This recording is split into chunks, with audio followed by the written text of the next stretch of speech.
Vamos a ver el operador sizeof. Este operador sizeof, como su nombre lo indica, ¿qué creen ustedes que hace? Acorde a su nombre. Tamaño del. Ya el tamaño de. El tamaño de. Entonces, en este caso, vean el listado. Nos dice que n es una variable de tipo entero. Y vamos a mandar a pantalla el valor que devuelve la función sizeof metiendo como argumento la variable n. ¿Ok? El sizeof de n, ¿qué va a ser? Chequemos que sizeof es un operador o una función que devuelve un entero y ese entero nos indica el número de bytes que utiliza esa variable para almacenarse en memoria. Significa que si sizeof de n me devuelve 4, significa que ocupa 4 bytes, que esa variable entera ocupa 32 bits en memoria. ¿Ok? Es importante que eso lo vean porque en los ejercicios que vamos a hacer, bueno, que van a hacer ustedes, requieren hacer uso de ciertas posiciones de memoria.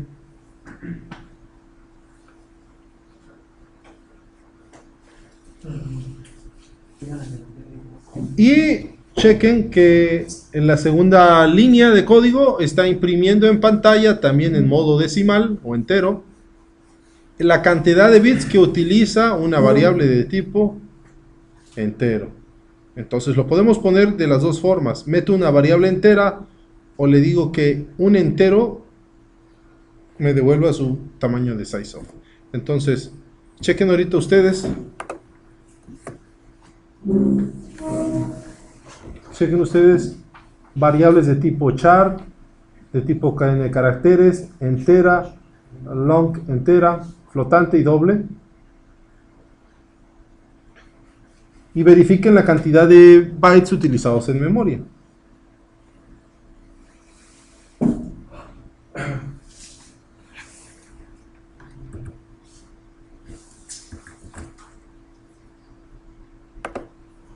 Ok, entonces ya verificaron que la char es un byte, la short 2 y las demás 4, a excepción de la doble que ocupa 8 bytes, ¿verdad? 64 bits.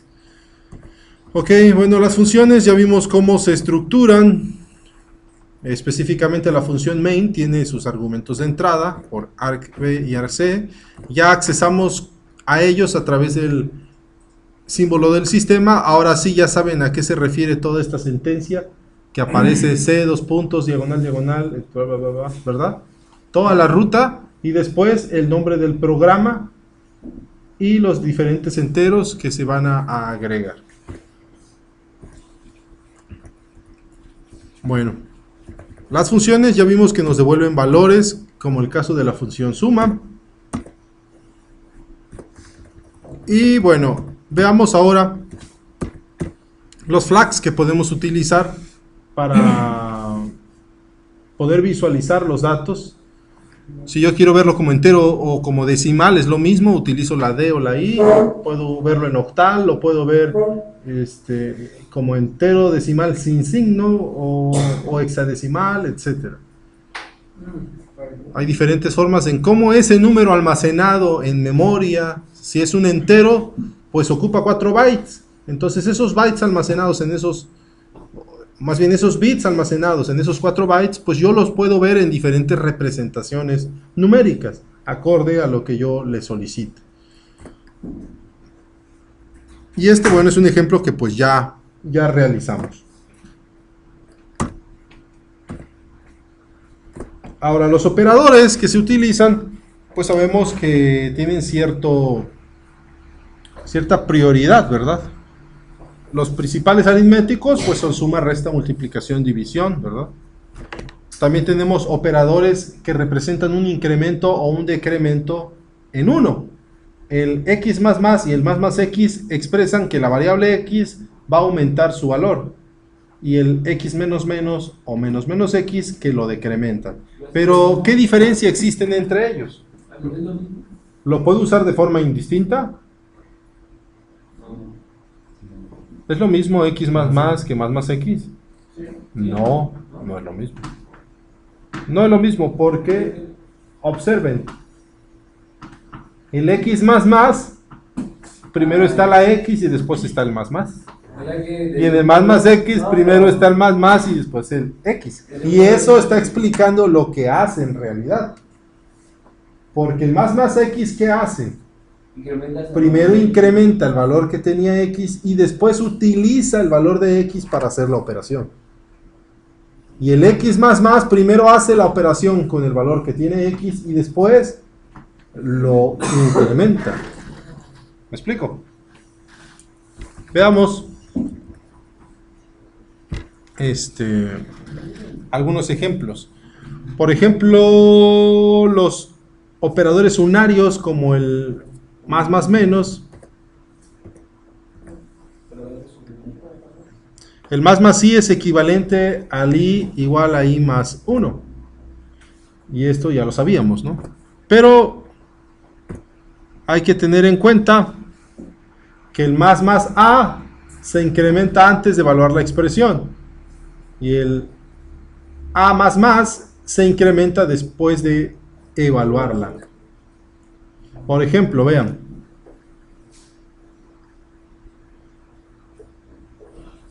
Bueno, aquí faltaría... Aquí estamos haciendo que C se incrementa y después de haberse incrementado, A vale 2 veces C. ¿Ok?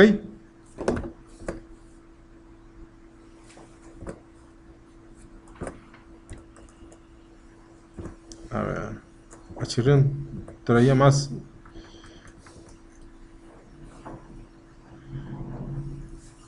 Se supone que tenía otros ejemplos.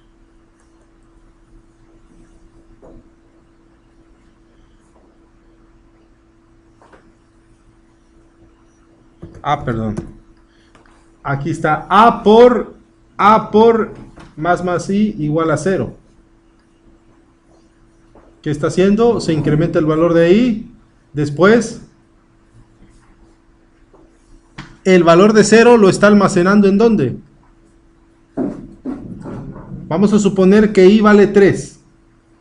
I vale 3 antes de que se ejecute esta instrucción. Y esta es una matriz, ¿cierto? A es una matriz. ¿En qué índice, en qué posición de la matriz A va a almacenar el número 0? La primera posición. En la localidad número 4. Porque I vale 3.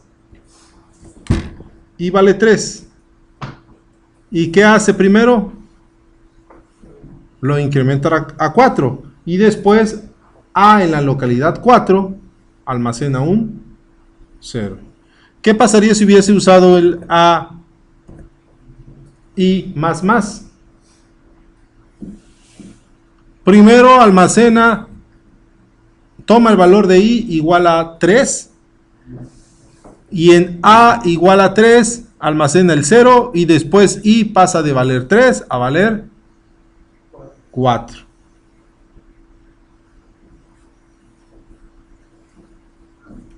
¿Sí está claro? ¿Sí? Observen que en la posición de arriba se almacena en la localidad 4 y en la instrucción de acá en la posición número 3. Entonces tengan cuidado cómo los usan.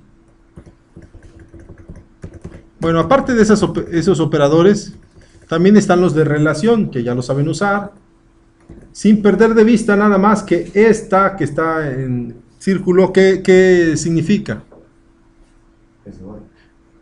Yo quiero comparar si dos variables son iguales o si una variable tiene un determinado valor. Para este caso se utiliza. Cuando yo quiero asignar que una variable toma un valor, pues pongo el igual, nada más. Los operadores lógicos de variables son los de arriba y los de abajo son bit a bit. Y bueno, pues es posible usar abreviaturas. La- Y bueno, ya para terminar el día de hoy, vamos a ver las sentencias, como la sentencia if. Todos saben cómo es una sentencia if. Es un condicional que nosotros podemos ponerle una expresión, una condición. Y si lo que voy a hacer después de que se cumpla la condición es una sola instrucción, pues no es necesario ponerle llaves. La siguiente instrucción se va a ejecutar únicamente si se cumple. Y si no, se lo brinca, ¿eh? Si yo necesito hacer más de una sola sentencia en el caso de que se cumpla la condición, entonces es necesario agrupar todas esas sentencias dentro de los corchetes. En el if-else es algo similar. Si se cumple la expresión, hace la sentencia 1, de lo contrario, hace la sentencia 2. Pero vean, no se necesitan llaves en el caso de que solamente ejecute una sentencia para cada caso. Si necesitan más de una, pues es necesario poner llaves para cada caso. Y bueno, su diagrama a bloques, su diagrama de flujo sería ese. Para el else y para el else if sería lo siguiente.